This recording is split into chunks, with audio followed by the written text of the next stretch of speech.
question was why aren't the diesel emissions and mobile source emissions counted, and the permit for the stationary source?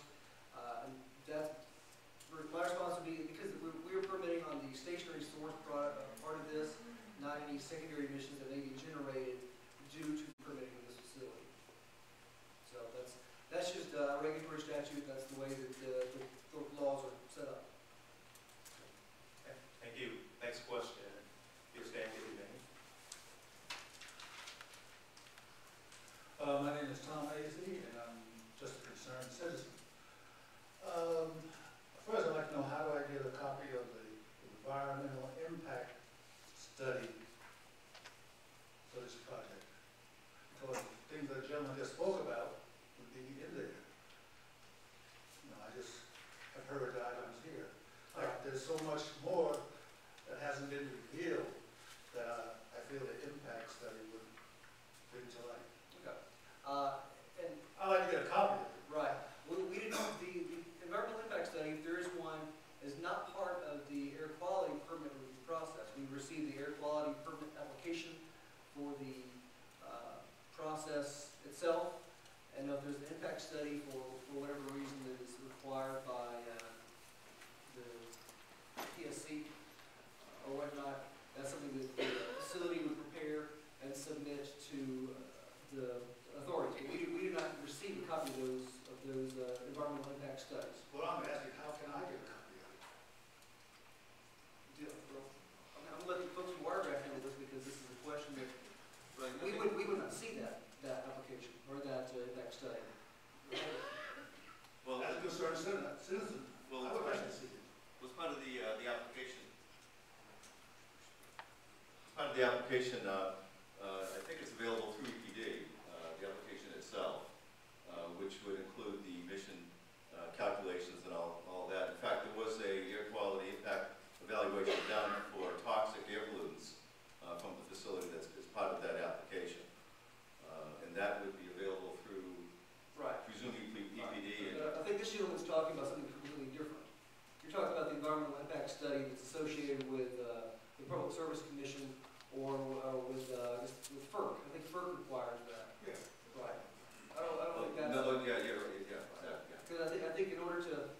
I think that the FERC requirement to do an environmental impact assessment is, I think it's supposed to be some sort of loans, or the government, I think, typically has their hand, the feds typically have their hand in the not the permitting of that, but of the financial, making sure that it gets financial backing. I know that, and I'll give an example. I know recently the plant over in Augusta, I know that Plant Vogtle, the nuclear plant there, they had to do an environmental impact assessment for their expansion. And they didn't mail us a copy of it because it's not part of, that particular document is not part of the air quality permit application.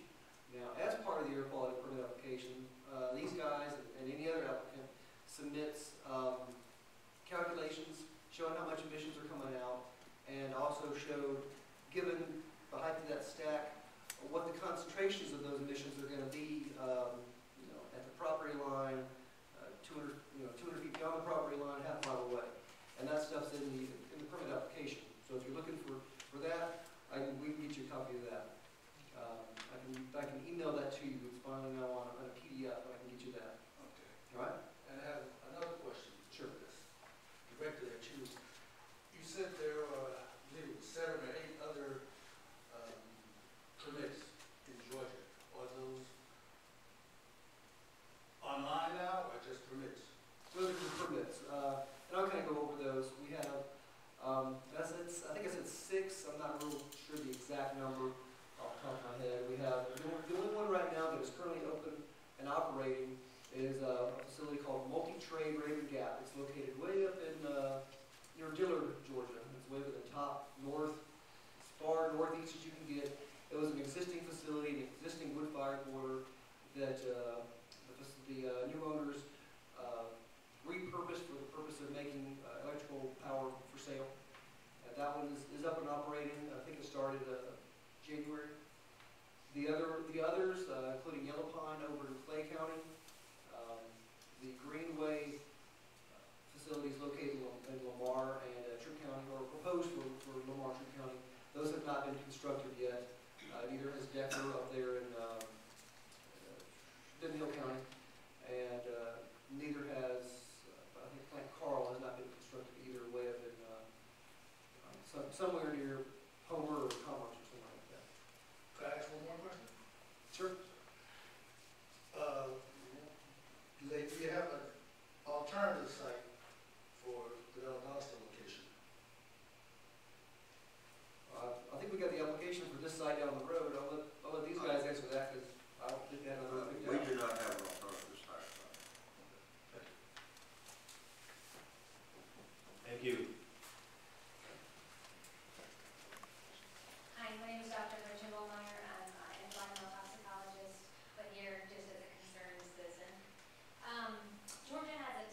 continuously rather than just periodically, so that if there is a spike, of mercury, that will be detected and reported? Gretchen, you look it over there, but that's, you want to answer that? Let me take a shot at that. Okay. As I mentioned to Brad earlier, that 7.3 pounds per day value, that is one of the requirements that is triggered when you burn sewage sludge in your incinerator, or in a boiler like this, or incinerator, or whatever it is a federal standard 40 CFR 60 subpart E, 61 subpart E.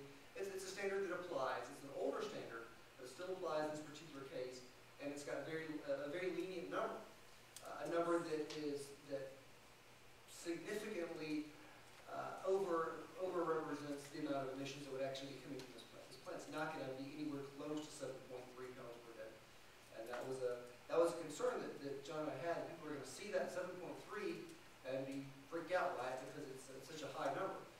The actual number is going to be, I think you had a slide on it, from the wood processing. I think was going to be right around, looked like right around 0.0. Well, I'll have to go back and look. 3 times 10 to the minus 7 pounds per hour. Okay, so that's 0.0000003 pounds per hour, as opposed to 7.3 pounds per day, which is 0.05 pounds per Yeah, hour. the 7.2 was a regulatory number, and based on the mercury that's in the sludge, it's very low. And based on those numbers is what's actually in the application that has been submitted to the EPA. So it's going to be much lower than that. And one of the reasons for that the allowable was so high is really a huge difference in what is happening in sewage treatment plants and what is coming to sewage treatment plants. The assumption many years ago